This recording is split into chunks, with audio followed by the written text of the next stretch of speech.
It's on the bus. It's on the bus. And Multiple raised hands. okay, and then the last one is probably lesser known, but certainly advertised. How many of you knew that the $1 billion in research expenditures was just crossed this year for ASU? $1 billion in research expenditures, which is in the top 5 of universities in the country, along with MIT, Princeton, and University of California, Berkeley. Tremendous company to be in, right? Yeah. So fantastic innovations. It's great to see so many familiar faces in the room. I just have to tell you, one of the things that is remarkable to me, what's the number, the city, how large is this city compared to others? We're number 5. 5 in the country? Yeah. Okay, so number 5 in the country, and yet, when you go to business events like this, don't you see people you always know? This is a small business community. It's like amazing. So, it's great, we're just so grateful to have you here, and we really look forward to sharing a lot of this with you. So I know you're wondering about the Shea Group, so let me just tell you quickly who we are. We're business executives, entrepreneurs, consultants, coaches, and mentors. And we've been together since 2005. The group has been together since 2005. And we spend a lot of time supporting each other in professional development, in networking, events like this especially, and also in serving the community. And one of the things that separates Shea Group from other groups is the relationships that are formed inside the group with the members. We do one-on-ones, we take field trips together, we have social events. It's usually not like that in many business networking groups, but this group is special. It's relatively small. We have about 25, 30 members right now, and it's invitation only. So we like it to be intimate, we like it to be people who really want to get to know each other and work together at a deeper level. So that's the Shea Group. I'd like the Shea Group members and our alums who are here from the Shea Group to stand and be recognized.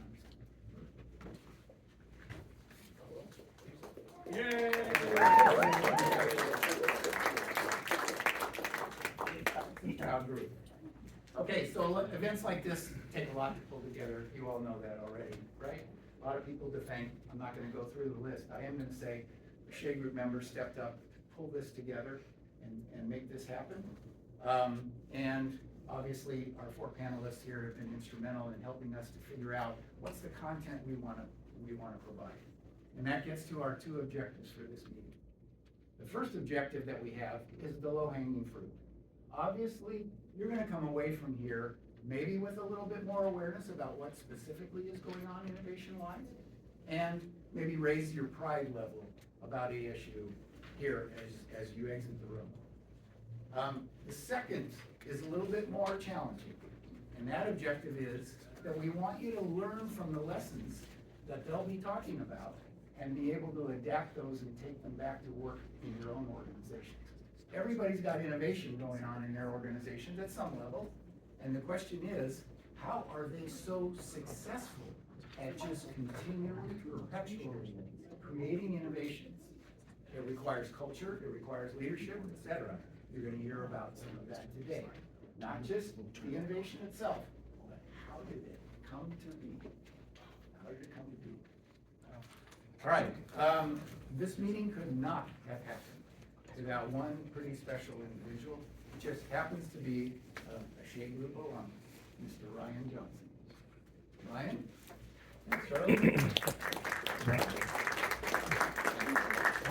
Ryan was the legwork, the eyes and ears inside of ASU, looking at innovations across the campus, across the whole university, and identifying who would be good people to have here to talk about this. And so without Ryan, we would not have been able to do that. And by the way, Ryan's title is really interesting. He is the Executive Director of Lifelong Learning, Executive Ed, and the Teachers Academy at ASU's College of Global Futures.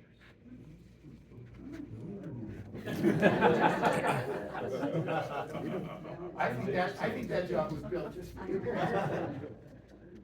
So, yeah, so that's it. And then, last of all, from me, I'm gonna introduce a very special moderator for our panel.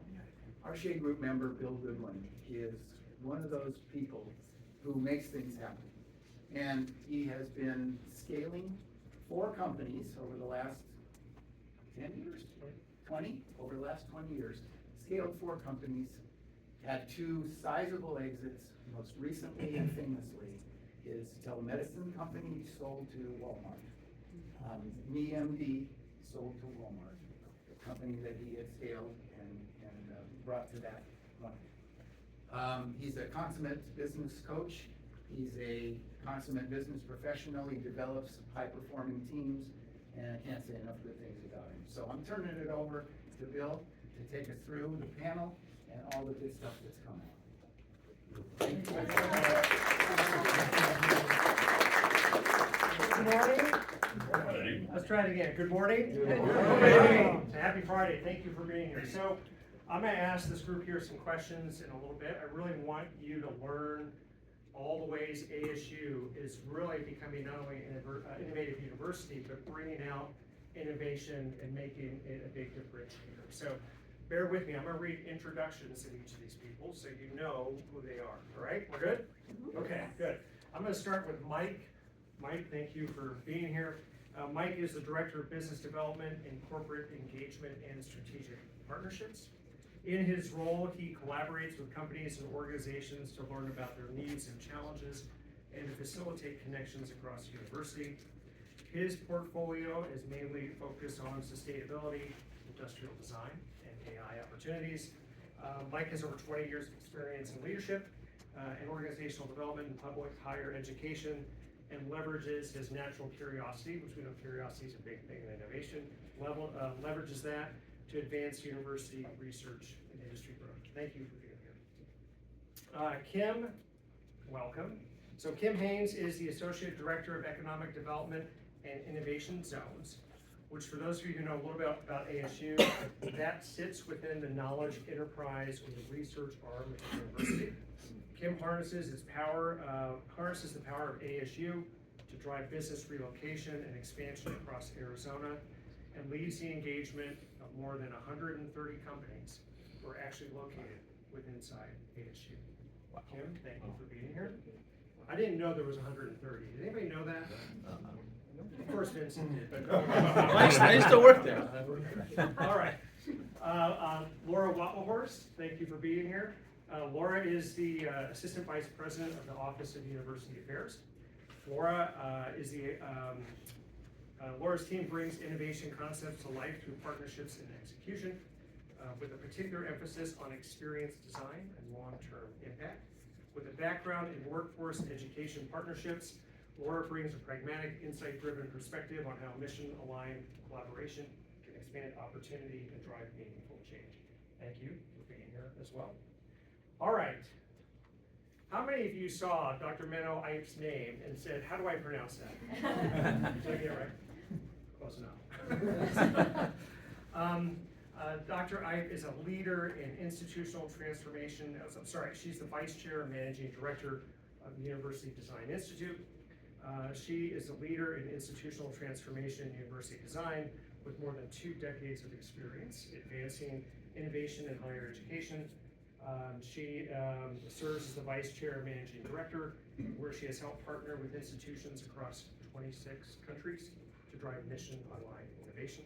As an advisor to President Crow, she's led more than 70 design initiatives spanning new schools, colleges, and enterprise-wide strategies, contributing to the evolution of the university as a new American university.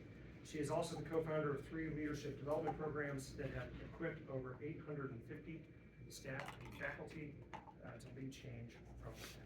Thank you for being here. So just a quick round of applause. Thank them for being here. All right. Since I just said her name, I'm going to start with her to make sure I don't screw it up the next time. So, Menu, can you tell us a little bit more about kind of what you're focused on, and in particular, how did ASU build this capacity to be the most innovative university in the U.S.? Sure. Good morning, everybody. Welcome. It's wonderful to be here with you all. So let me just get into how ASU got to be ASU over the last 24 years under the leadership of President Crow. I've been here for 23 years as a faculty member in the College of Business. So what's the evolution of this institution? So there are a couple of things that make us special in the way we approach what we do. We are very clear on our why. We are guided by a clear set of what's, and then we focus on the how with intention relentlessly. So are we going to put up the charter slide? Perfect. So this is our why. We are an institution that's extremely clear about why we exist. This is our North Star. Right? So when President Crow came to ASU, he brought with him the idea of an egalitarian institution that's organized to serve democratic ideals and societies. If you look at this charter that's up there, what we are saying are three things. Right? We are a comprehensive public university, that's just a statement of fact. But what we're saying after that is really important. We are measured not by whom we exclude, but by whom we include and how they succeed. That's a very important statement of who we are and why we exist. It means that while a lot of higher education is moving to becoming more elite and selective, we are saying that's not who we are. We are about access. We want to be known for bringing access to as many people as possible and ensuring that they succeed. So differentiator number one in how we think about ourselves. Number two, advancing research and discovery of public value. Now research and discovery takes many shapes and forms, and all research institutions do research. But our thrust is saying public value.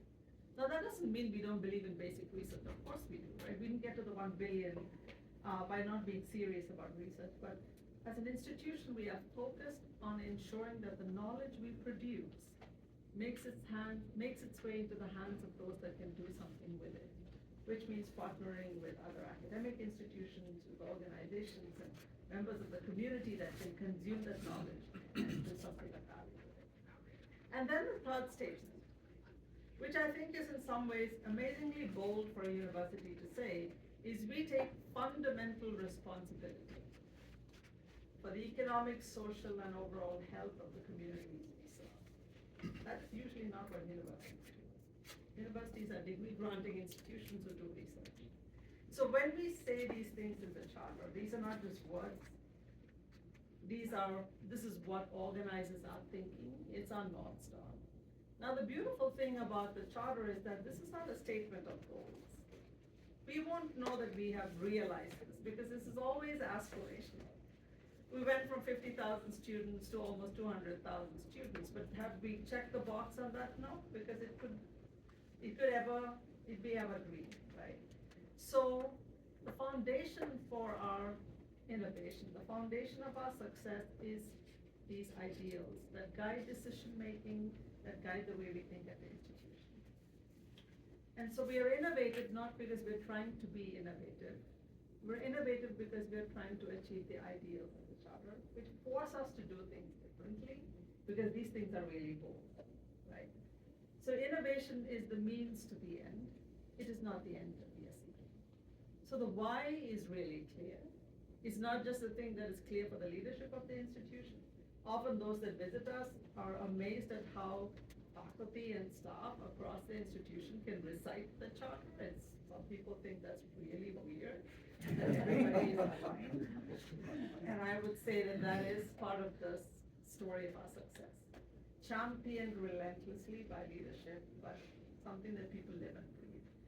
And so much so that we attract people to the institution because they want to work at a place that believes in these things. So that's the why. The what are our 9 design aspirations. They're available on the ASU website, but that really focuses our attention on then what are we doing to realize the ideas of the charter, right? We focus on our place, deep commitment to the people of Arizona, access and inclusion, we function entrepreneurially, we want to have social impact, we want to do interdisciplinary kinds of research. And then very recently, a couple of years ago, we added a new one called principled innovation. As we can do a lot of different things, but how do we guide the things that we do such that we are clear about the impact, the long-term impact of what we do, right? So it is enormously helpful. My background is in organizational design and leadership.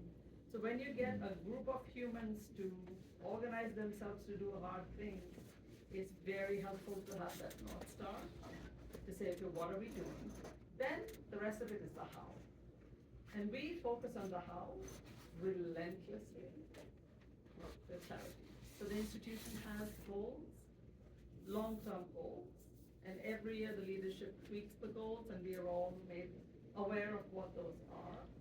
But I will pick 3 things to share with you that makes the how special at ASU. One, we think like an enterprise, not as a traditional university. Enterprise thinking for us means that we will allow ourselves to recognize that we do not need to be defined by what traditional universities do or don't do. That in the service of our charter, in the service of our community, we will just go off and do whatever makes sense. Example, we were actively involved in bringing TSMC to Arizona, right? 7-year plus campaign of the whole state. Many of you in the room may have been involved as well. But in response to that, we stood up a new school of manufacturing systems and networks. We organized ourselves with community partners to make sure that this investment in our state is going to be successful, right? So we think as an enterprise, not what a university would traditionally do, but what is the need for the community, and then how do we respond? So enterprise thinking is one. We operate faster than a lot of universities. We don't really have the many committees that have to weigh in on decisions before we move. And one of the reasons we operate fast is when we decide we're going to do something, we do not do 5-year strategic plans, 10-year strategic plans. We have an approach that we call design build, which means you design just enough to launch, right? And then when you launch, you learn from your stakeholders. I'm sorry. Are we good? My Zoom picked up, I'm sorry. No worries. So design build is design with stakeholders. Get just enough off the ground to test the idea. Then come back and build it and evolve it as we go. So you're not stuck trying to make a 5-year plan only to realize the world has changed before you move, right? So enterprise thinking, speed of operation, and the third and perhaps the most foundational thing is deep intention to culture. Because ultimately you only scale through culture and processes, right? As people move in and out of the institution, we're a very large organization, people in all parts of the world. It's very deep intention to culture. So the leadership at many levels of the institution meet frequently. We have internal publications that talk about what we're doing. And as Bill said, we invest very heavily in building that next generation of leaders within ASU who are trained not on generic leadership development, but on what we call ASU-centric leadership. So the 850 that we've trained are prepared to lead this institution from wherever they sit. So it's not just leadership at the top of the institution. We are investing in leaders across the length and breadth of the institution who pull us forward towards the ideals of the charter. So why are we successful? Very clear why. Why? We have a sense of what that the whole organization understands, and a commitment to the how through enterprise thinking, which means it liberates our mindsets, right? We can do things that traditional universities can't. We operate fast, which makes it easier for our partners to engage with us, and my colleagues here will have some fantastic examples of that, and then tending to culture with real commitment. So I'll stop there. Yeah, and thank you for that. So just a quick follow-up question. When we talk about this mission, that's the first time I've seen this mission, which is very, very powerful. I don't know if some of most of you have seen it. And for the business leaders here and online, a lot of us have missions for our company, but I don't want to say we struggle, but keeping the culture aligned and focused on serving the mission can be challenging. What have you done within the program to really kind of create those cultural norms that you want around curiosity, around innovation, around serving the community? Like, how does it operate? How do you execute against it? So one, it is led by President Crow, and he is relentless. So every public event that Michael is at, he speaks about the charter. So these are not just words that are on walls and in documentation. This is a living, breathing statement of who we are as an institution. You know, I recently wrote an article about if your mission statement disappeared, and I was speaking to universities, would anybody know this? The reality is that for most of our organizations or universities, if our mission statements disappear, people would really barely blink. If this charter disappeared at ASU, we would all stop. Because that's how real it is to us, right? So relentless championing from the top, but it's not championing of the words, it's championing of the ideals, which means your goals and targets are set against the charter. You're making decisions against the charter. If you're gonna launch a new idea, people are gonna talk about how it is going to serve the charter. So it must have been several million times that Michael has been talking about this, but he's speaking about this with enthusiasm, and the rest of us too as well, right? So it is a commitment, not to the words, but to the meaning behind the words, and then making sure that all other activities are aligned such that it feels real to people. It doesn't feel performative. It doesn't feel like it's just another. I'll add to that, Manu. President Crow believes in the charter so much that if you've been to campus, it is carved in stone when you enter across from Fulton. So this is truly something everyone at ASU really lives and breathes and is united behind, and it truly does drive our work forward. When we have corporate partners visit the university, they see the charter in every presentation, and it is a comment that they often make afterwards of, wow, rarely have I seen an entire organization so aligned around the mission. And I think that's certainly a compliment to President Crow and his vision. He released the charter 20 years ago, and we are still working to achieve the ideals within it. And to Manu's point, there is no end to this. This is ongoing, and we all play a part in this, particularly with being responsible for the health of the communities that we serve. We are the community, and good ideas don't only come from those inside of ASU, they also come from our communities. And for a university like ASU, we certainly are based in Phoenix, and this is our home. But through ASU Online and some of our global partnerships, our community is everyone and everywhere, and we really do mine for the best ideas that challenge the status quo.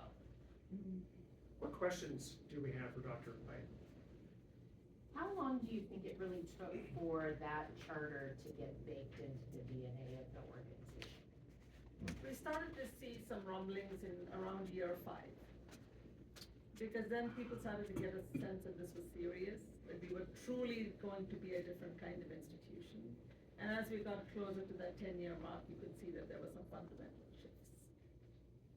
So it takes a while. That takes a long time. It takes a while because of who we were before we began this journey, right? When if you're already an institution on an upward momentum and trajectory, then powering that is a lot easier than going from being who we were 25 years ago. We were an institution that largely served a tiny slice of Arizonans with very, let's just say, discouraging outcomes.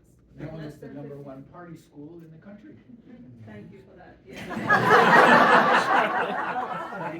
Thank you. #1 party school that really didn't serve the population of the state, and even those that went through many didn't even make it through. Then the rolling that boulder uphill was much more significant. So the 5 to 10 year sort of trajectory doesn't really mean that this is true for everybody else. It's true because of who we were and how much we had to climb. A question, this is for the panel, anybody can grab it. Was there any cultural stress test in that 5-year period where you had, an inflection point where people saw that you were doing something different? Was there something you could speak to the group that would give a little nugget for somebody else? Sure. Do you guys want to go? I have a couple of good examples. We weren't here in this early. Yes. You might have to ask your question. So a couple of things was President Crow signaling to the community that we were serious about this. So the launch of the Biodesign Institute was both a major investment, but also a bold decision that we were going to be transdisciplinary in our approach to design. So you can keep talking about why transdisciplinary is important, but unless you as a leader have signaled that this is something that's real, you're putting some investment behind it, people can blow you off, right? So that is one particular example. We started with the reorganization of several of our units, where the president said, here's the direction we want to go. I'm not going to tell you how you will reorganize. You all get together to reorganize, but reorganize you must. Created angst, but people recognized that we were serious. And then I'm going to just pick a third example. That was really a significant focus on retention rates and access. And setting goals and rewarding people who met those goals and relentlessly forcing us to change to meet those goals. So it's the seriousness, not just in words, but in the investments that you're making and the opportunities you're creating for people, and recognizing that the institution is shifting, come along for the ride. I have a quick question here. First of all, the last part of the charter is very powerful. It's the first time I've seen something like that from an educational institution. Right. Even other organizations struggle with working with that. So how do you measure success for that part? How do you ensure the community, stakeholders, especially the school, is in the game and maintaining the health of the constituents? I think all of my colleagues can weigh in here, and I think each of them is going to speak to a slice of what that looks like. So in these areas, we are not setting targets for, how much did we advance on the economic piece as a number target. But we're looking at the collective activities of the enterprise across the zones, across local investments in engagement with community partners and our social embeddedness activities. So it's sort of saying, as a collective institution across all of our activities, are we paying attention to these kinds of things? So we're not really chasing specific targets with one leader that's responsible for delivering it, but this is more that mindset that says across all of our activities, are we tending to these things? And then they get measured within the bucket in which that activity lives. That way it makes it more real. Because if you had like one VP for cultural health, and that VP builds an organization, and that person then leaves, so something happens, and all of a sudden we don't do anything cultural, right? Instead, the idea is it's woven across all of the work that we do. And I would also add to that, when we look, we have 200,000 students, 194,000 students, right? What if there was no place for them to have jobs in Greater Phoenix afterwards? So we have to set up the ecosystem so that there's places, nice places for them to live, grow a family, have the right jobs to support them so they want to stay in Arizona afterwards and not want to maybe come here and then go find jobs elsewhere. So we're gonna talk about affordable housing at some point. Right. Maybe not today, but Good another point. time. Yes, please. I'm curious how it's changing hiring. Like, does that charter help people self-select out? Like, are there other, university professors or anyone at the executive level that try to get a job here and very quickly say, that charter is our charter, and they self-select out, saying, that's not me? What we're seeing is a lot of people self-selecting in. But it also means that hiring is a little different at this institution, because we have people in roles and positions that usually don't exist at other institutions. I think, Laura, you're a good example of a position that exists here because of a particular commitment, right? So it's a fantastic, I wouldn't say tool, but the ideals allow for a lot of selecting in. Yeah. But it also allows us to hire and maintain roles that we don't typically see in other institutions because of that enterprise mindset, right? We're trying to do different kinds of things. So yes, we have a lot of professors and we have a lot of staff who look like traditional employees at universities, and then we have a whole bunch of people who you typically wouldn't see in an institution like a university, but they exist here because of what we're trying to do. Okay, one more and then we'll. I remember about 2 decades ago, it was about 50,000 students, it was big then. I went to ASU, so we started probably about the same time, and then about a decade ago, it seems like you hit that 100,000 mark, and now 200,000, we see the campuses sprawling.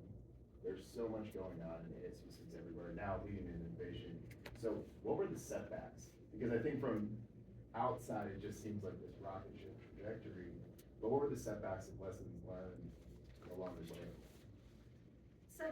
So the interesting thing about setbacks is because of design build, you don't really we never try to launch like one humongous thing that then either failed or succeeded, right? So the setbacks were things that we learned along the way. So it took us a couple of tries before we got ASU online, the model fully right. But because we didn't launch it with a big bang with tons of investment, those setbacks didn't hurt us. They were just learning moments, right? So if you're doing just enough in the design, then there are a lot of setbacks. So lots of experimental things. So I used to run our MBA programs for 7 years, many years ago. We attempted a weekend MBA program, right? We thought this might be a good thing to bring in people from the local region, except that we ran into the headwinds of the recession. So we launched it, 2 years later, we had to shut it down. Okay, that was a setback, yes, but we learned some important things, right? So there have been a lot of these things that we try and learn and pivot and move so that they don't look like colossal failures that impact the institution, but there are enough of these things that we're testing along the way. So setbacks always if you're trying to be innovative, but they're not things that sort of help, cause the institution to collapse.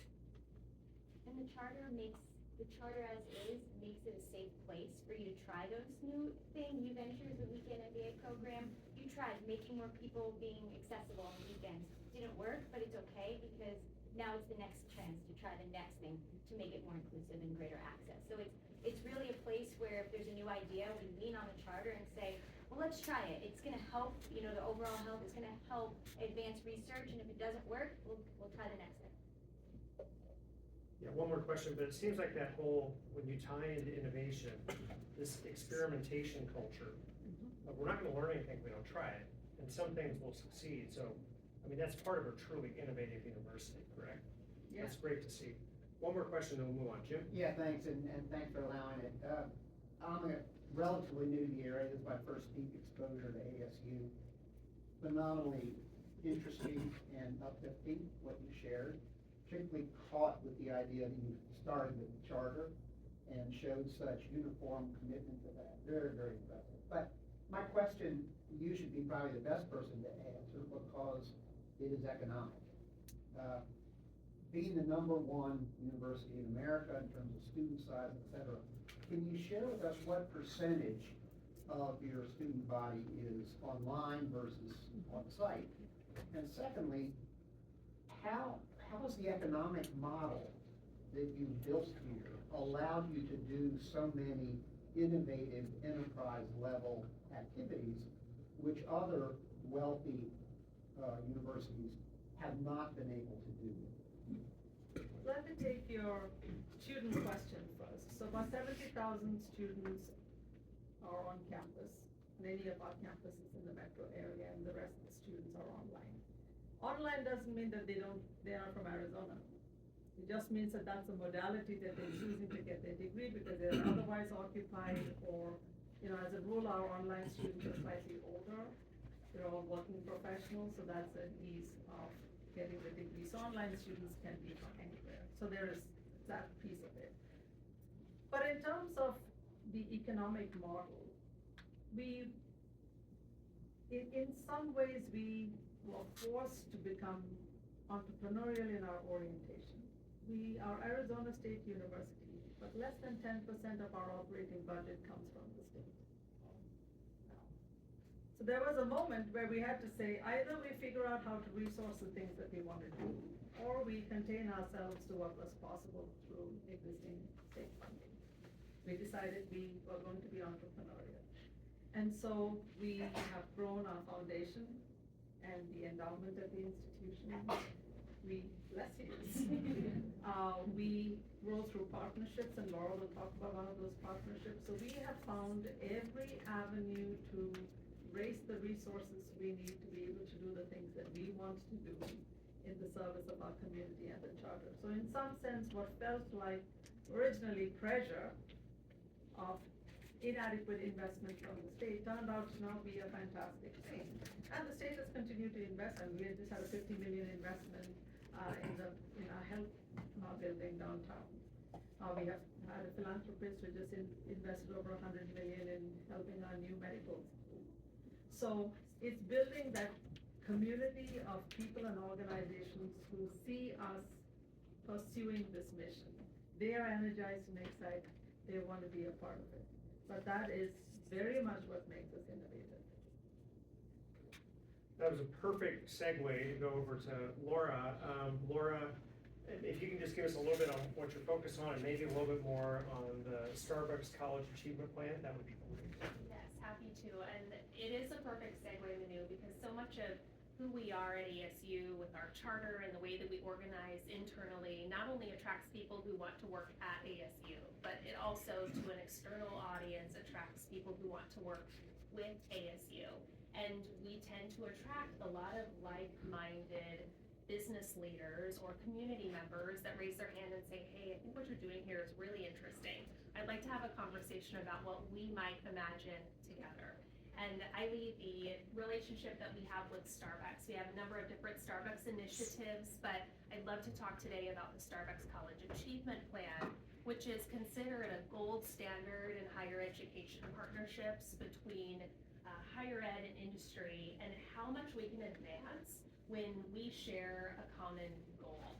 And like so many of President Crow's relationships, when he meets someone that's really interesting and has shared ideals, the relationship can move very quickly in terms of big picture thinking. If you've ever met him, he thinks up here.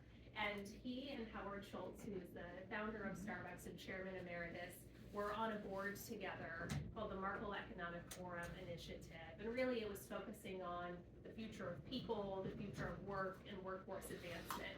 And so as they get to talking, they realize they have common backgrounds.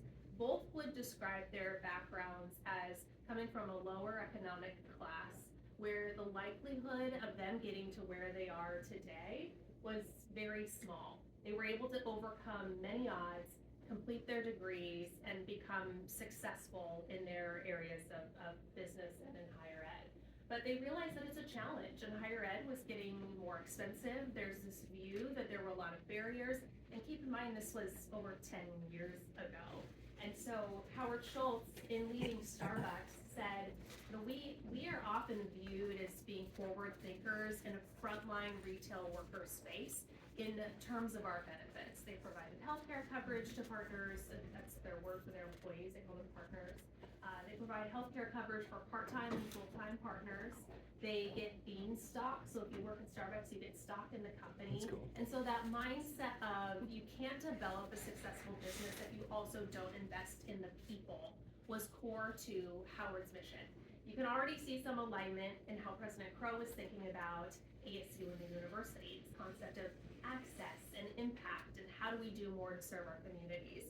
So they came up with this idea of the Starbucks College Achievement Plan. What would it look like if a company in higher ed invested in employees not just as a perk, but as a pathway to opportunity? And I think that the story of how this came to be, the fact that this really is social impact focused at its core, is what made it different then and still makes it different now.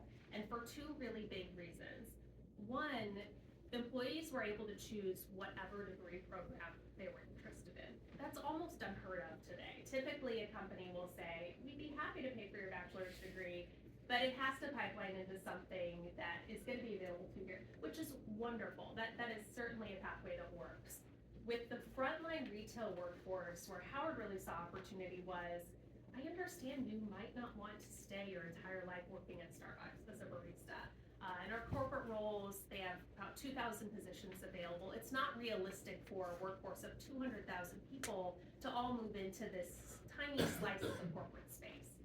And if our goal is to expand access to opportunity and to increase their socioeconomic mobility, let's give them the opportunity to choose whatever degree program they're passionate about. If you're a barista and you want to be a doctor, if you want to be a nurse, if you want to be a teacher, we will pay for you to do that. We're happy to let our managers know you don't have an intention to stay here. You've got other ambitions, but we're going to help you reach that goal. that is really unusual. The other piece that's very different is the fact that they don't require them to stay at Starbucks at graduation for any time of service after they complete. So there's not this concept that you have to pay off your time because they invested in you. If you want to leave on graduation day and you got a job, they applaud that. They're happy for you. They support that, and that is something that makes the program at its core really different. Since this group likes to think a lot about innovation and how you get from A to B, I will take a moment to pause and say, if you heard of the SCAP program when it first launched, there were a lot of skeptics. There were a lot of people that said, what are you doing? This is gonna ruin ASU Online's program. It's gonna become Starbucks University. This isn't going to be accessible to the students that really need it. You really need to focus on this group or this group. But President Crow and Howard were really set in their beliefs that this is what we need right now in this moment. And they're willing to test it and they're willing to try it. I think if we were to try to replicate something like this today, or another company wanted to replicate something like this today, you have to have that leadership buy-in. You have to have leaders that are comfortable taking a risk because they truly believe in something and rallying the team to accomplish those goals. Ron Crawford, who led benefits at Starbucks, often shares a story that he remembers when Howard came back from meeting President Crow and shared, here's what we've talked about and here's what we think we want to do. And he said, you want to do what? How are we going to make that happen? How are we going to afford that? What's the investment going to look like? And no one really knew what the uptick was going to be. We didn't know how many students were going to apply or what the bill was going to be at the end of the year, but we knew it was the right thing to do and we wanted to try something different. You fast forward 12 years later, we've graduated 18,000 SCAP members through ASU. 18,000.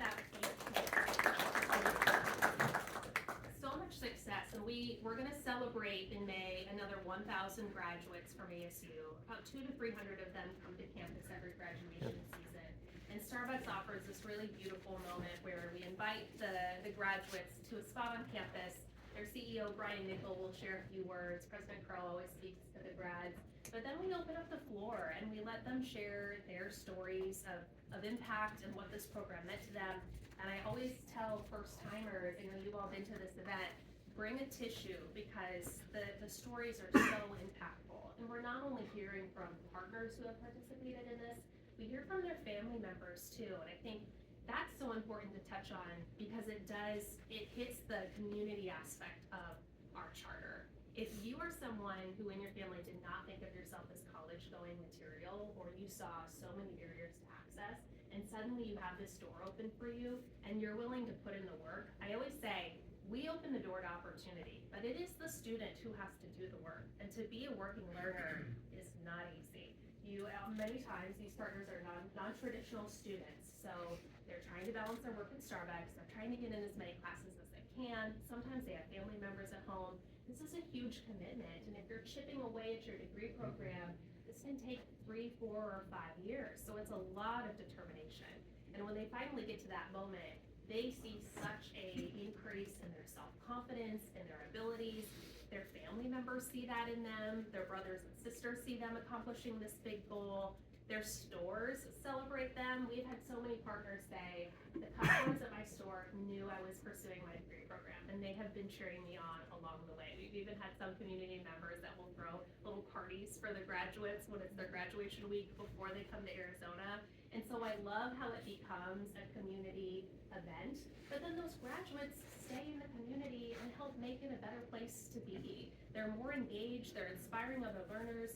We've even found that if a Starbucks store has at least one partner participating in the program, which 90% of Starbucks stores in the US have at least one ASU student in them, they're more likely to have 2, 3, 4, 5, because once someone gets started on this journey, changing their trajectory, it's a contagious energy. It's hard work, but it's a contagious energy. So I do like to think about the fact that it is a force multiplier of change, and it is a way that ASU appears at a national stage. If you go to a Starbucks anywhere across the US, you might see a poster in the back room that's talking about an upcoming graduation event. Any of our grads will have a little ASU graduation cap pin on their green apron, so you can look for that as a nice conversation starter. But it's really wonderful to see the ways that we're present throughout Starbucks nationally. I think, and I'll turn over the questions in a second, I think what amazes me about that is it's actually doing things for good, for the community. Yes. I mean, you're really, it's not motivated by money or financial means for Starbucks, it's how do we give back to the community? And that's really exciting to see. What I will questions? add on to that Oh, yeah. really quick. Mhm. It is 100% based on the social impact space of it, but over the course of 12 years, we've of course been looking at the data of how does store performance change? What have the impacts been for Starbucks? What are they most interested in pursuing at ASU? This may or may not surprise you, but if a student is in the SCAP program, they're 2 times as likely to be promoted into leadership roles, which I think speaks a lot to their self-confidence, the applicability of what they're learning in their classrooms and applying it to their real-world positions.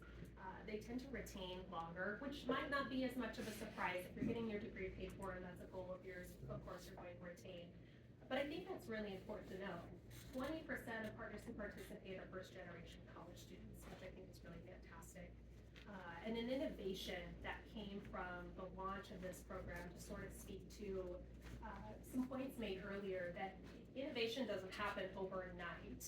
And President Crow often challenges us to push the status quo, to continue to remove barriers to higher education. When we launched SCAP, it was originally just for juniors and seniors. The concept was, let's create some sort of a degree completion program for somebody that's already started. This will be the piece that gets them to complete. There were so many partners that raised their hand and said, wait, what about me? I want to be in this program too. And so within a year, the investment had increased substantially to support partners, and the decision was made to roll it out for all 4 years. But there were partners who were applying to ASU and were not meeting our admission requirements. And this was happening frequently enough with this non-traditional population that we were challenged to come up with a pathway to get them in the door to ASU. That was the birthplace of a program called Pathway to Admission, which still exists today. It's had a number of names over the years. But what it does is it provides learners to take a series of 4 to 8 classes, depending on your age and your past academic history. And these are courses that you would typically take in your freshman year. So you've got your algebra, your English, but if you get a C or better in those courses, you'll meet ASU's admission requirements, and then you can apply to the university as a student. We've had over 5,000 SCAP partners enter into SCAP through Pathway to Admission. These are students that not only would not have gotten into ASU, but they would not have gotten into any university based on their past history. And I share that because if you think of the arc of who we are at ASU, you think of our charter where we're moving barriers to access. We have Barrett the Honors College, as you may or may not know. It's considered an gold standard honors college across the US. And then you think of the Pathway to Admission student who is someone who struggled at their first chance at college, but that could have been 10 years ago. They're a different person now. They've entered into SCAP through Pathway to Admission. This year, this May, we will graduate a student who started through Pathway to Admission. She didn't think college was gonna be for her. She tried it before, was incredibly nervous to start. She is now graduated from ASU with a 4.0 from Barrett the Honors College. And I think that's such a beautiful arc and is so tied to President Crow's vision for us all. We have to create pathways for opportunity. If somebody raises their hand and say, I wanna learn and I wanna learn from ASU, how do we make that possible? And it just goes to show that so many people just need the opportunity. So how do we continue to open doors? Right, wonderful. Questions for Laura? I'm curious if you have any copycats that have occurred with other universities and coming to you from other industries, businesses wanting to create SCAP for their organization with Arizona State. That's a great question. President Crow would encourage copycats. This was meant to be a model to show how this can be done. And we cannot serve all of the learners that need to complete a bachelor's degree, though President Crow will encourage us to teach as many as possible. But there is room for so many universities to work with the big company that's in their city to say, hey, how do we expand pathways of opportunity for your employees? So that challenge is definitely out there. When President Crow speaks about SCAP, he will say, consider this a framework for developing something similar in a way that works for your company and will push forward your goals and meets and aligns with the values of a university partner. We've had a number of companies come to us, and I think all of us across the team speak with potential corporate partners every week about how did the SCAD program come to be, what was the ethos behind it, and they almost always leave saying, wow, I had no idea there were that many people working on this program, or the way that you support them holistically. Because if you think about a university like ASU, it's financial aid, it's the enrollment coaches, it's the success coaching team, it's the career coaching team, it's the people that are looking at our enrollment numbers. It is 1,000% a university effort to help ensure that every partner who comes to us is able to graduate and get a job in an area that they're seeking to succeed. One corporate partner that we have launched a similar program with under a similar approach would be Uber. Uber approached us in 2017 and wanted to create a program that would provide their drivers and their delivery partners an opportunity to earn a degree. And if you think of the Uber population at that time, there were a lot of people who were working for Uber that were using it as a transition point, but there were also people who had been driving on the platform since it launched for 5, 6, 7 years. And so they wanted to reward some of their most loyal drivers with an opportunity to pursue a degree program from ASU, but they also worked with our continuing professional education programs and put English language learning in as an opportunity, as well as entrepreneurship. And they had told their partners to say, if we were to do something like this, what might this look like? And those were some of the interest areas that rose to the top.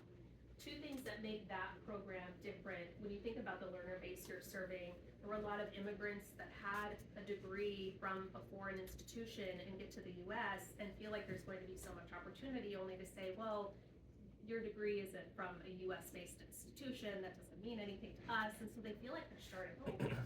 And so our enrollment coaching team had some really tough conversations with drivers about how do we get you to where you want to be.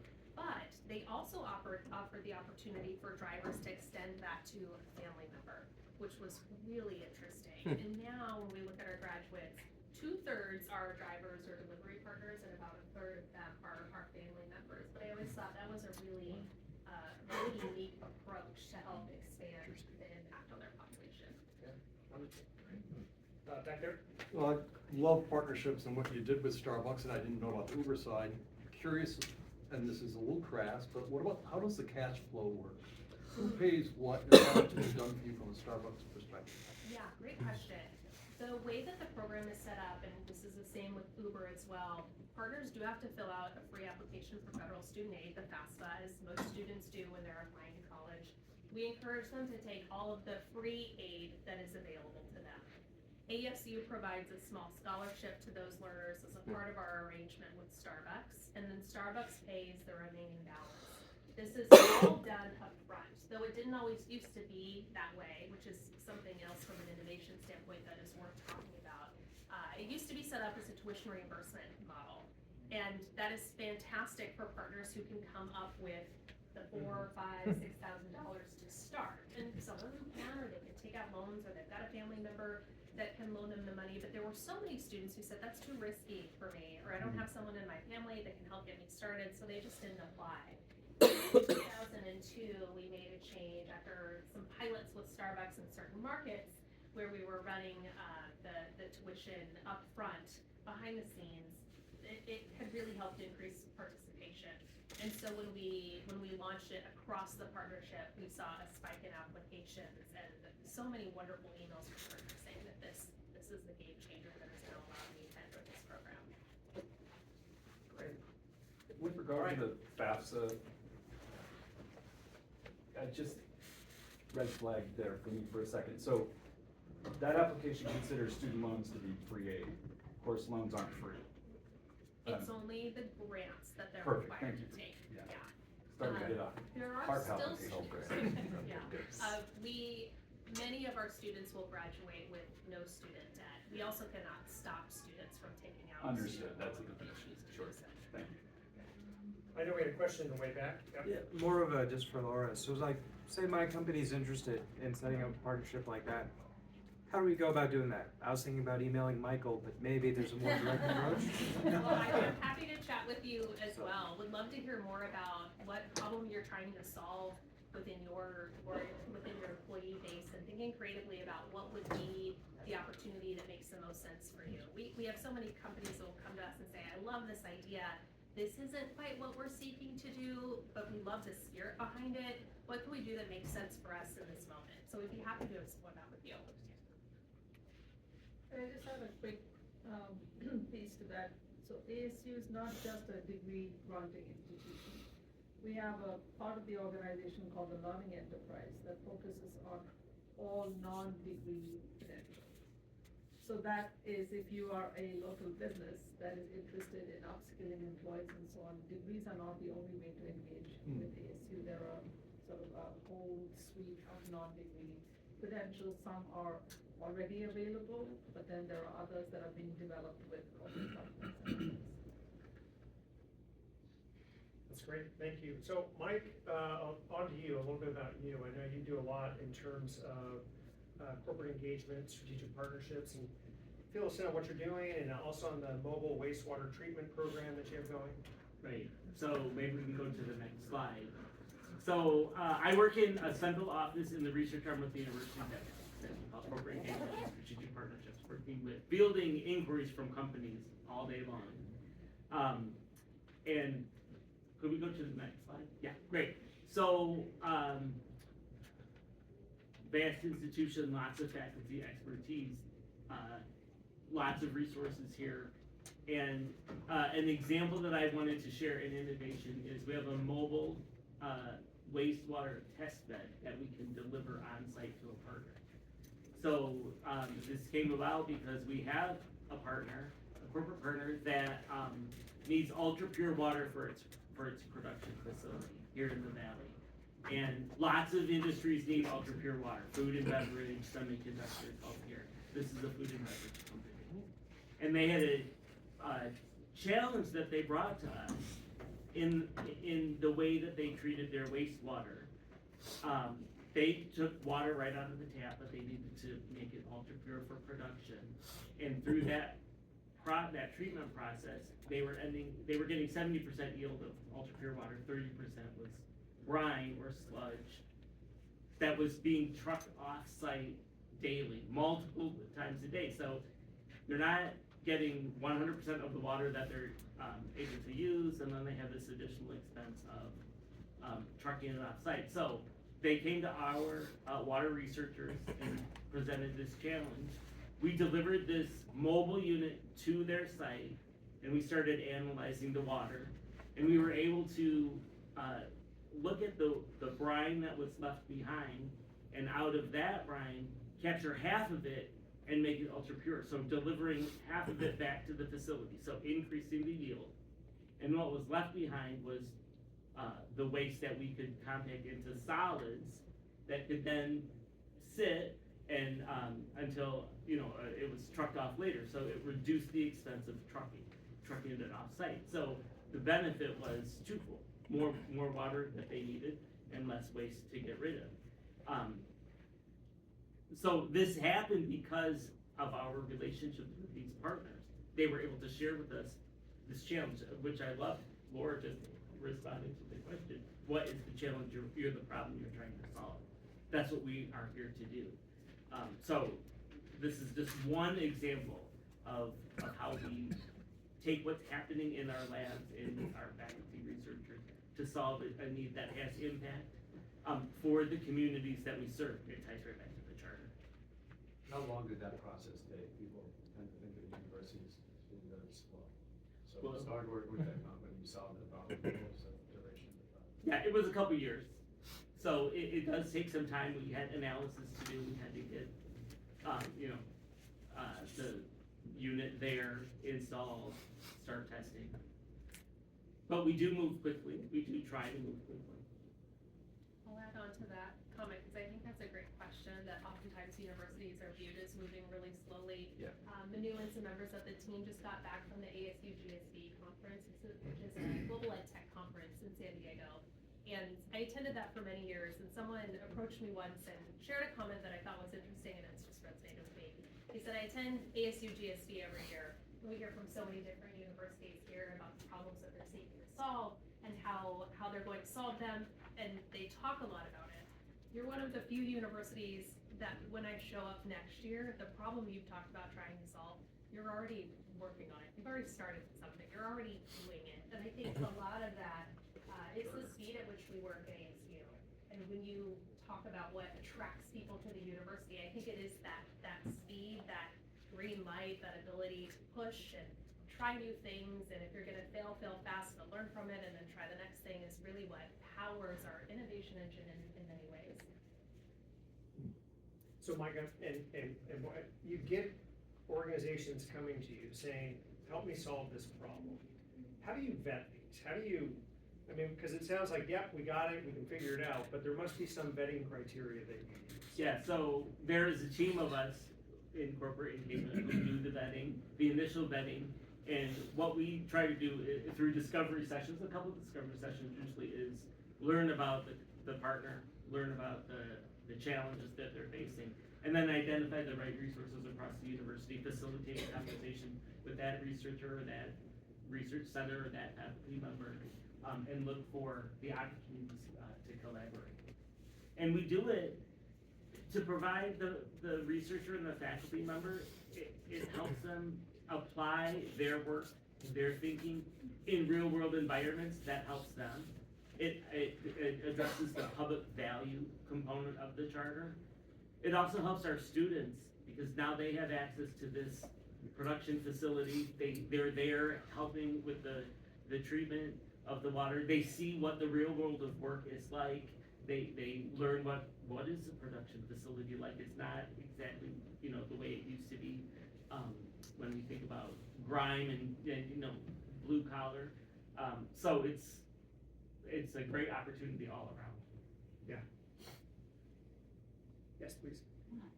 I'm really interested in the types of problems that organizations are bringing. So I'm thinking you're hearing about wicked problems or type 3 problems, that nature. How is the nature of the problems, how are they changing? And this is for the whole panel. What are you seeing coming to you? Well, I'll just say, I see a lot of AI-related challenges, a lot of AI-related challenges.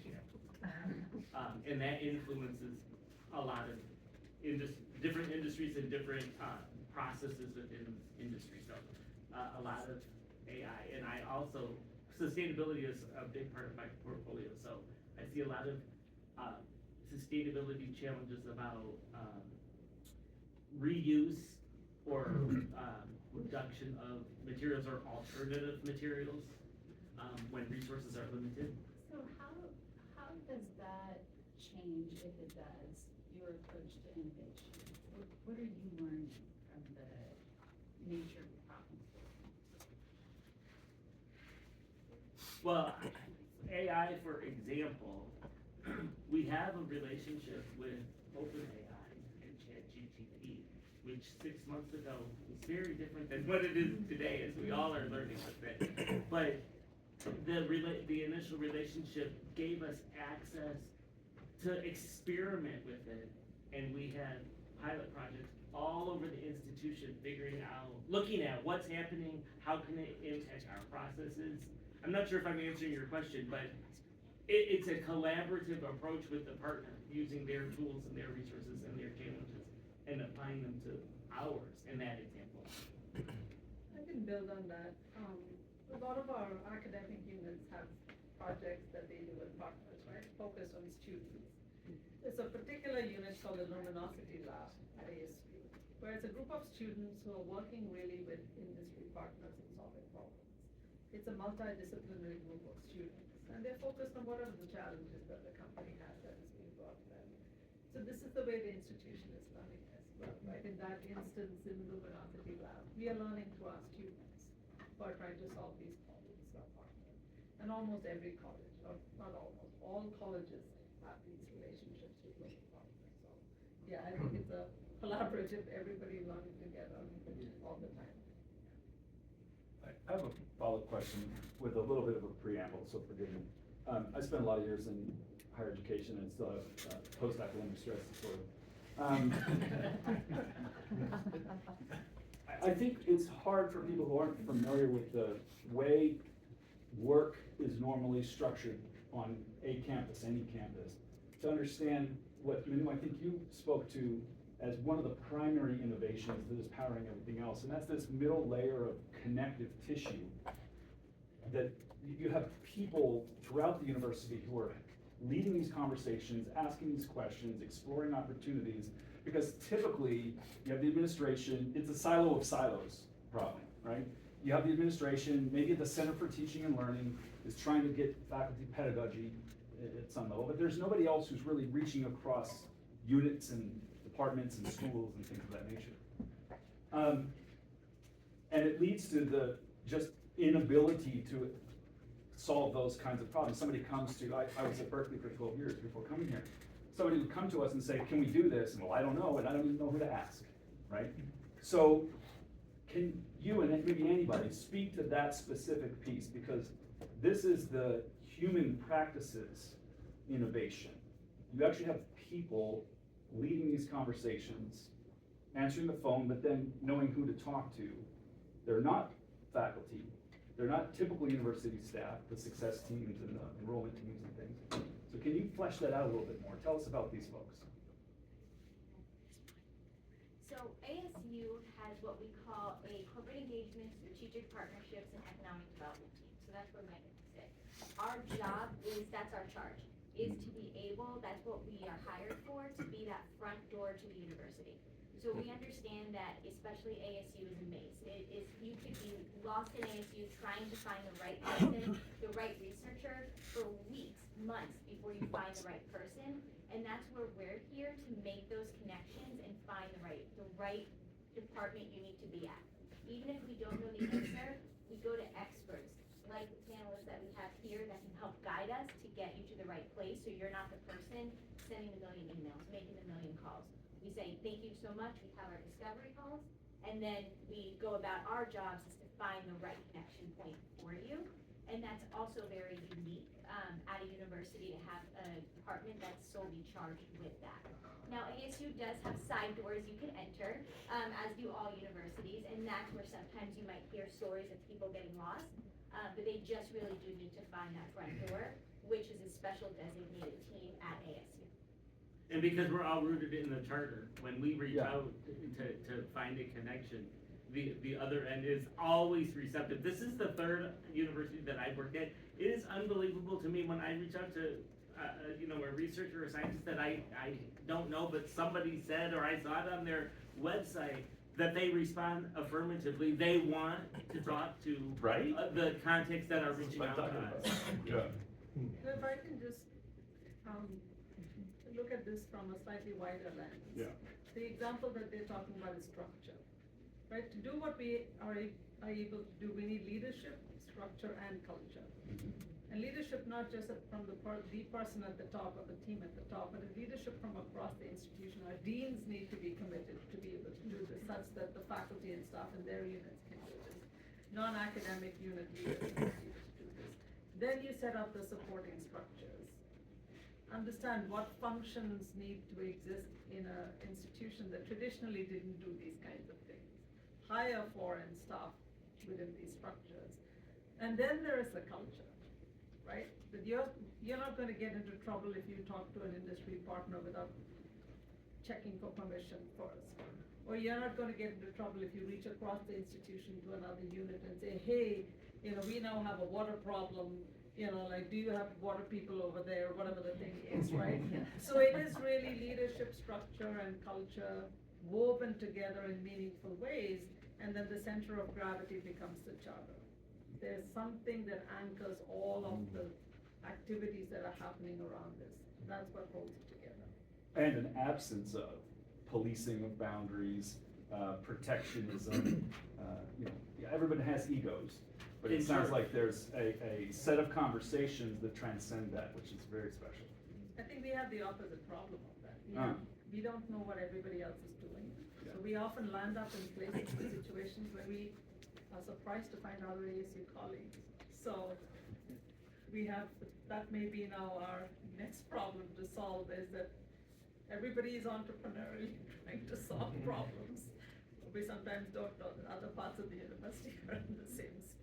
If only there was an AI knowledge graph. Hank, your question? Yes, thanks, Bill. I've been enjoying this immensely, and the water sparked something for me. How can ASU be a force multiplier for innovation that is happening within the community that's outside of the university? And I want to bring one to your attention. There's a company here in town that is addressing what's known as APIs in wastewater. APIs are active pharmaceutical ingredients that are in wastewater. They cannot be removed until this company found out a way to do it. Now, the EPA and FDA are all over them, want this to scale, want access to it, and they're confounded with a pathway to market. It is constrained, there are hurdles. So you have innovation that has an outlet, has a need. Can the university play a role in helping that company? Or do they start to go looking for somewhere else that can be an enabler? How can you be that, to keep the innovation here? Because innovation is portable. It can flee, and it will. And I'm speaking because I know this company well, and they are at that point. Could it happen here? So I could wax on about it, but that question, how could the university play a role in that when things are happening in every zip code here daily that you're not even aware of? Right, well, those are the communities that we serve. So we are interested in the health and vitality of them. We do have programs available to support entrepreneurship and innovation outside of the university. We have it's called the Edson E&I Entrepreneurship and Innovation Center. They are there because faculty invent stuff, right? And faculty are in their lab, they invent stuff, but they don't know how to license it or file for the IP or take it to market. So this center helps the faculty because they're skilled in those avenues. Those same processes are available for external people, for external startups. So there are resources available. So is it obvious where to go?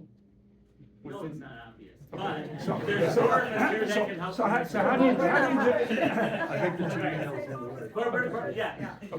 Well, they're in this building. Stop there.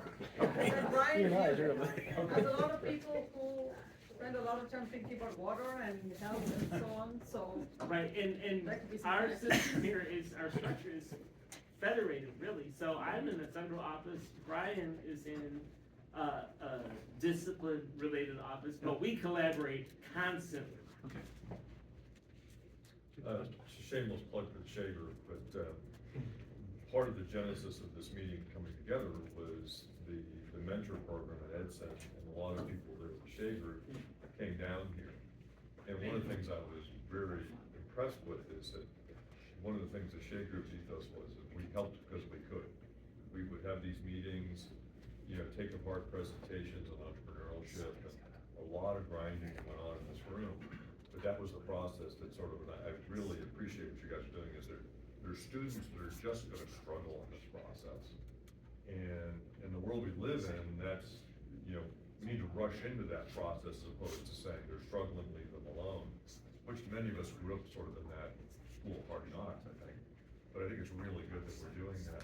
The Shea Group loves this stuff. I think we love getting in and helping them fix problems, but this building harbored a lot of people very early on in the process, and it's amazing what you guys have done with it from its early days when this was the first building, basically. So, but that's what the Shea Group does. We help where we can, and that's the important part about the group, is that it's an ethos, it's a charter of the group. So, just wanted to give a quick plug for that. Thank you for what you're doing in stewarding. That's great. Any other questions for Mike? Is anyone else wondering what's the craziest thing that has come to him? That's probably over a cocktail or something. I've seen some crazy ideas come my way, like, I didn't see that coming. Well, there are crazy ideas, but crazy ideas lead to innovation. So some don't work out, some go places we don't think they would go, but we're willing to have a conversation. Yeah, Dave, one more question. I had a question on the impetus of a Starbucks partnership. How did that start? Was it Was Starbucks looking to partner with the university? Was it an idea that Dr. Crow or Mr. Crow had with in starting something like that? I'm curious as just the foundation for that. Great question. So they were both at a Markle Economic Initiatives Board meeting, met there, started talking about ASU's charter and our missions in higher education. Howard was thinking, how do I continue to make the employee experience at Starbucks really stand out? And had brought to President Crow a series of conversations that he'd been having with partners who brought up that they would love to go to college, but it doesn't feel accessible to them. And given their shared backgrounds and obviously passion for this space, they said, if we want to do something, we probably won't accomplish it within this group. Let's just go try something on our own. And so that's where the impetus for the program initially came from. So it was just a random conversation. That's so cool. Thank If you Shea. meet President Crow, if you ever have the pleasure to, he is definitely a force. And so when we receive emails that go something like, so I met President Crow that one time, we know we're about to engage in a really interesting conversation. All right, thank you. So, Kim, we hear a lot about the innovation zones. Can you tell us a little bit more of your focus and all about those? Absolutely. So just a gentle reminder, Kim Haynes, Associate Director for Economic Development and Innovation Zones. So you might be wondering, what is an economic development unit at a university? So we are charged, our team, to be the connection point between the Greater Phoenix Economic Council and the Arizona Commerce Authority within Arizona. So our team is that liaison between business attraction within those groups and the university. Because the university is such an economic powerhouse, oftentimes municipalities, when they are looking to attract a company, are asked about workforce, research, any way that they could, sell their municipality. Well, they have to bring ASU to the table. So it became imperative that there was a team that those municipalities and those economic development agencies can go to immediately to get their answers. I'm not sure if any of you are familiar with how kind of economic development works. It's quick, it's faster than real estate. A company all of a sudden will tell the Arizona Commerce Authority, hey, we're interested in Phoenix, we're coming in 2 days. So they need a team that they can call on their cell phones and be like, can you get a panel ready to go in the Greater Phoenix offices at 10 o'clock in 2 days? Well, we'll do our best and we're gonna be there because that's what our goal is and that's what we're trying to do doing. So with that, we also at ASU have 9 what we call innovation zones. These zones are across Greater Phoenix and we have one in LA. Thank you very much. And they're essentially geographic pockets that companies can co-locate with across Greater Phoenix. And each one has its own entity, its own flavor. Some of them are very healthcare focused, so we have healthcare companies there. Others are very engineering focused, battery, energy, so we have companies kind of going to that area. We have other companies who are headquarters, semiconductor, we have them go to our research park. And so we are here in this map here, if you look here, I know it's a little small, so I do apologize. But you'll notice that everything in yellow, that is an innovation zone. That is a place where companies can co-locate.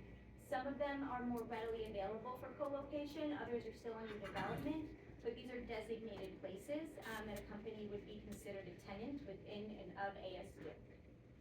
If you see the places that are in gray, those are our campuses. There's 4 campuses around Greater Phoenix. So as you can see, all of our campuses have some semblance of an innovation hub around them. And the goal is to have industry coming in so they could partner with the university, create opportunities for our students and for our researchers, and be a connection point to ground our campuses in more innovative industry standards. So if you, when we think about our innovation zones, we are in Sky Zone right now. That is one of our star innovation zones, and if you were to talk to some of the folks who work here, our favorite innovation zone. So this is a public-private partnership between Plaza Companies, who is our master developer, ASU, and the city of Scottsdale. And essentially, this is our entrepreneurship innovation hub. This is where we want to support any company from idea, inception, all the way to, getting 20,000 square feet right across in one of the buildings that you can see if you looked out the window on the other side. So that's our goal here. And to do that, we have a very innovative partnership with the Greater Phoenix Economic Council. As you know, recently, we've had international foreign investment coming through, and it's a big deal here, especially with TSMC coming through. But it has been a focus of Arizona for the last, decade especially. So about 10 years ago, the Greater Phoenix Economic Council approached ASU and said, hey, we really want to focus on international companies landing in Greater Phoenix.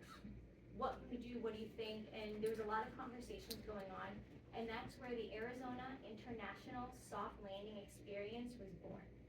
With that, Greater Phoenix Economic Council, or GPEC as I'll continue to call them, they provide any company that is an international company established in their home country, any ancillary resources. So they provide them reporting, data, networking events, connections to lawyers, accountants, visa specialists, anything like that that they would need in order to grow their business in a new country, especially within Arizona.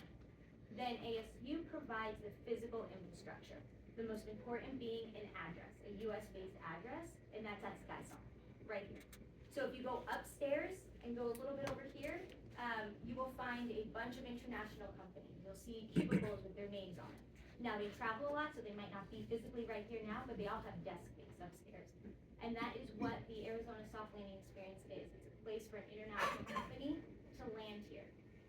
Risk-free. So when I say risk-free or low risk, it's because the physical space we give them, we don't charge them for the first 3 months. They come and they test the water.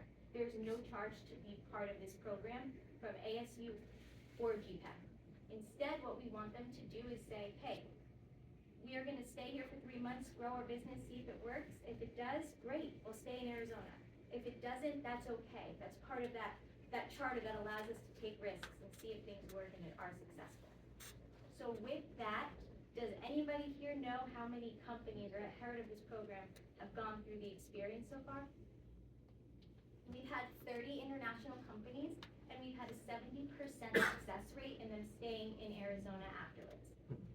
With the onset of TSMC coming through, we have greatly grown that numbers, and we have consistently had a company start in the program every month, at least for the last year. And we have a backlog of companies who will continue to join us and rotate out. We are starting to even run out of space, so we have to figure out how we're going to manage that with all the companies coming through. Our largest country representation is Mexico and Canada right now, and Taiwan actually. So those are our 3 biggest company representations. We would love, we haven't had companies yet from South America or Africa. So, company, we would welcome those because we want to keep our options diverse, and we want to make sure that we have diversification across our portfolio.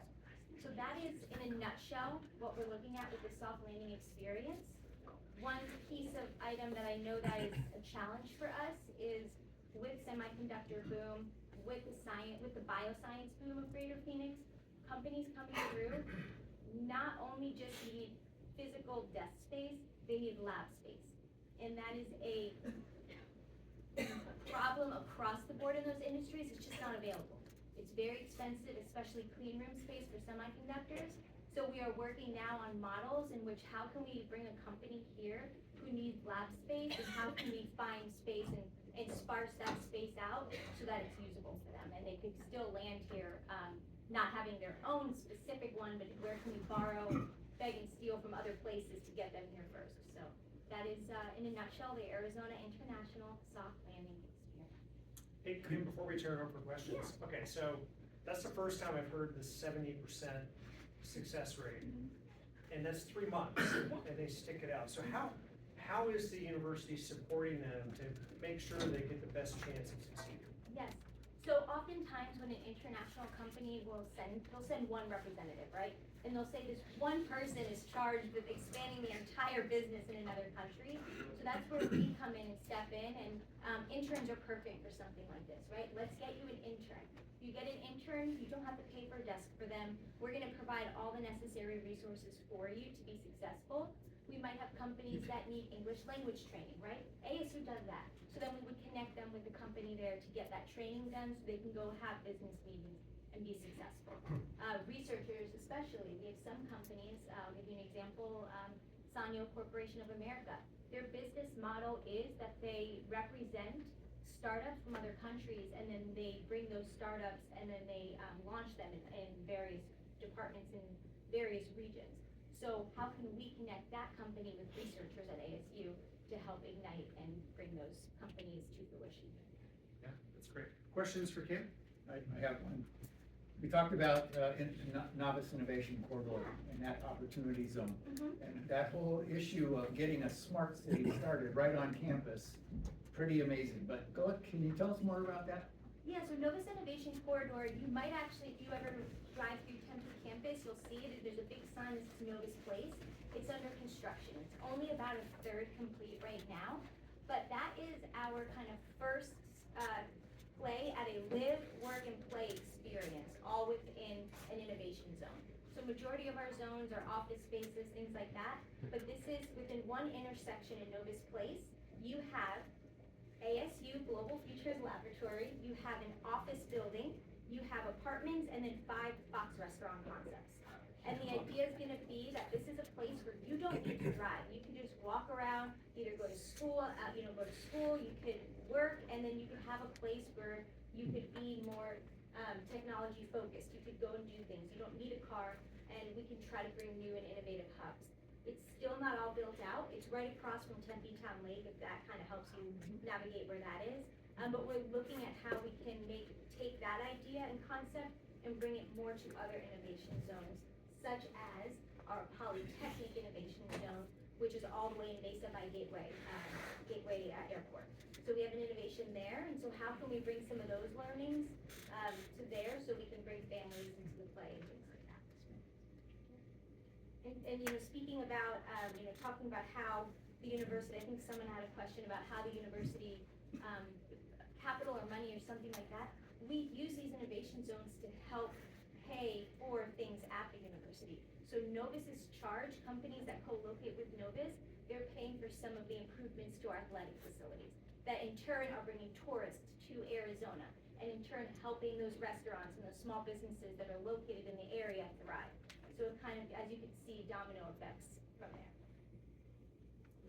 A lot of focus on external parties, companies and support coming into the university and finding their path. How about innovation that comes out of the university finding its path outward and connecting with those same partners? Really appreciate that question. So yes, and that's why SkySong is the perfect place to do this. So as Mike alluded, we have, E&I is right downstairs on the first floor, entrepreneurship and innovation. And so what that unit does, it supports companies and startups, either internal, external, students, or faculty who might have an idea that want to do a startup. Once that's fleshed out within E&I and something is tangible, they have a product, then ASU at SkySong has venture startups, venture programs where you could pitch your idea to venture capitalists and get money to get capital to start, creating prototyping, things like that. Then right down the hall, on this floor, walk straight this way, we have SkySong Innovations, which will help faculty and students license their product, tech transfer, all that. So it's all contained within SkySong, so someone can walk through the front door and just hop from different locations within this building to get to their point. A success story that you might be referring to something is called Neolife. So it is it's a faculty student startup that created medical device technology for babies, for newborns, that had some issues during the birthing process. And so they've now scaled, and they went from the E&I space to free space downstairs, and they now have a full-on suite at SkySong in this building. And so it's just a place where they can now grow, and they went from having one medical device to now they're scaling to their 4th medical device. Just a quick follow-up on Yeah. that. Does that also include ASU helping not only find funding to accelerate and to incorporate, but also to find the right corporate partners that you already work with that have alignment and that can accelerate prioritization or even help these companies maybe find a corporate venture type of partnership? So what we're really good at is convening interested parties and communities around a topic. But our corporate partners are very important to us. So if a prospective partner comes to us and says, we want to meet your partners, we're less likely to help them connect because we want that, that relationship is important to us. But we do convene partners around certain topics or disciplines, and so then there's an opportunity. What does that process look like in terms of creating that awareness and finding the right partners together? Like, how do they find each other? I could give an example, if we want to use healthcare, for example. So we have something that you might have heard is called the Healthcare Accelerator, formerly the MedTech Accelerator. So we have a lot of healthcare companies coming to us saying, hey, I want to connect with Mayo Clinic. I want to launch my startup with Mayo Clinic. I want them to use my technology for their patients. And, you know, we've heard that, but we can't just keep making these warm introductions to Mayo Clinic all the time, right? So we worked with Mayo Clinic to create, it's now known as the Healthcare Accelerator. The name has changed. It's been MedTech for years. And essentially, companies who are interested and are at the right stage of startup will come to us. It's an application process, and we accept them into an accelerator program that's co-branded and co-run between ASU and Mayo. And it provides them in 2 weeks the meetings and the opportunities it would take them if they were doing this on their own with Mayo to do in like 2 years. So it's like a really large fast track. Mayo gets a chance to meet the companies, figure out, hey, this is a company's technology I want to leverage. And then from there, it's between ASU, Mayo, and the companies to work out how they want to continue that collaboration. So we'll run things like that, especially when it's a very in-demand industry and a very integral, like, you know, gold standard partner. Yes. Yeah, so just for some perspective, I did go here when it was a party school. But I worked here at the Innovation Advancement Program this was the oldie building in Skysom. I'm chair of Venture Madness. We had Life Lab there. You know, we had Samantha Bradley from Rome Spark as a speaker. I spoke last week at Venture Devils, but I'm still overwhelmed when I hear all this other things going on, thinking I know what's going on, learning I really don't. So how do we, not only do you help the community, but how does community help you? I mean, it still seems when I hear all these things and realize I don't know but a little tiny bit of what's going on, where's that guide? Where's that place we can go to really figure that out, both learn more how it's helping us, but also how we can help you?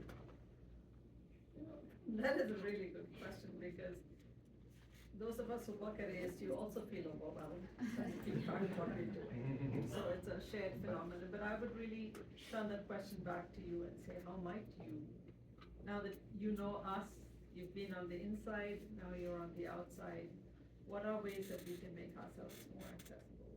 What are avenues, meetings or groups who we can partner with? So I think we would want to hear from you to figure out how we can be a better service to them.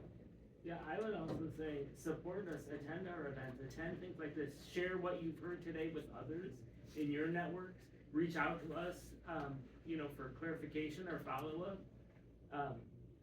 Yeah. So to just right on the coattails of Tom's question,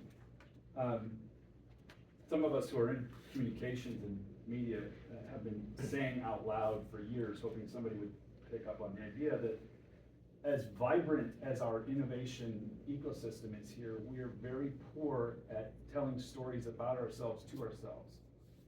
And the Business Journal, of course, does the good work that they do. If you want to know the latest palatial estate in PV sold for, you can read that there. But they've all, you know, been understaffed and under-resourced in tech reporting, although they've done really great work with what they've had. There is a desperate need, it seems to me, for a community storytelling function. And I keep trying to put a little bug in the ear of Dean Batts at Cronkite about this, because you have an extraordinary talented pool there who need the opportunity to build portfolio, to report on interesting things, to create podcasts or multimedia output. Some of them no longer want to be the next Christian Seekin because the world has evolved, and they want to, you know, build a Substack or a YouTube channel or a podcast or something, and they should be in these rooms reporting on these things, and then there should be a platform. Well, one thing that just came to my mind, we do have a podcast that launched last year called Lab Coat Optional. Yeah. Where select researchers sit down and have a discussion about, you know, what they're doing in their lab, and it's meant to be in everyday language, so yeah. students, our new students can understand, but the general population can understand too. And Kim and I just watched one, it was about, food production, I think, and some bad things about chicken nuggets, so. That was very interesting. But that's a regular, scheduled podcast. That's great, with all the love in the world, more. Yeah. More. GPEC has a podcast nobody watches, it's mostly about GPEC. More. Yes, other question here. So you have the most identifiable job description. And I'm just wondering, from the economic development world, what is the most innovative thing that you're bringing to the table? Because a lot of communities offer very similar kind of programs. What would you say is your biggest innovation? I would say our ability to be agnostic to the region. So we are supporting the region. When we look at economic development, municipalities, they fight amongst themselves, right? In pictures, they're all friends, but when you have a